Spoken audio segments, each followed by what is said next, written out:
കുന്നുകൾക്കിടയിൽ സ്ഥിതി ചെയ്യുന്ന ശാന്തമായ ഒരു ഗ്രാമത്തിൽ ബാലൻ എന്നൊരു വൃദ്ധനായ വിളക്ക് നിർമ്മാതാവ് താമസിച്ചിരുന്നു.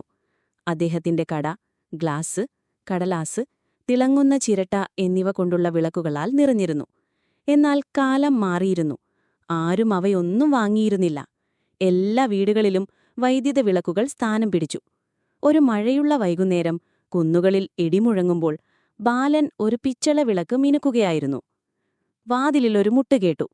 നനഞ്ഞൊലിച്ച് ക്ഷീണിതനായി തകർന്ന സൈക്കിളുമായി ഒരു ചെറുപ്പക്കാരൻ അവിടെ നിൽക്കുന്നുണ്ടായിരുന്നു. "സാർ, എനിക്കൊരു വെളിച്ചം തരാമോ? എന്റെ മകൾക്ക് പേടിയാണ്. കൊടുങ്കാറ്റിൽ വൈദ്യുതി പോയി."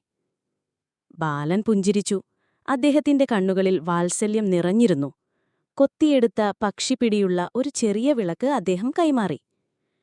"ഇതിന്," അദ്ദേഹം മൃദുവായി പറഞ്ഞു, "അരികിൽ ദയയുണ്ടെങ്കിൽ കൂടുതൽ തിളക്കമുണ്ടാകും."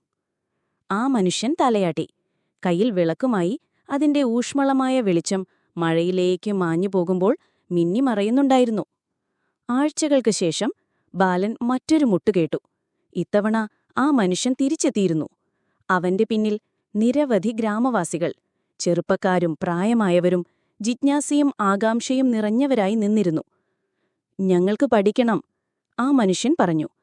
"നിങ്ങളുടെ വിളക്ക് ഒരു മുറിക്ക് മാത്രമല്ല വെളിച്ചം നൽകിയത്." അന്നുമുതൽ ബാലന്റെ കട ഒരിക്കൽ കൂടി പ്രകാശിച്ചു. വെളിച്ചത്തിന് രൂപം നൽകുന്ന കൈകളാലും കഥകൾ പങ്കുവയ്ക്കുന്ന ശബ്ദങ്ങളാലും ഒരു തലമുറയിൽ നിന്ന് അടുത്തതിലേക്ക് കൈമാറ്റം ചെയ്യപ്പെട്ട ശാന്തമായ പ്രതീക്ഷയാലും അത് സജീവമായി.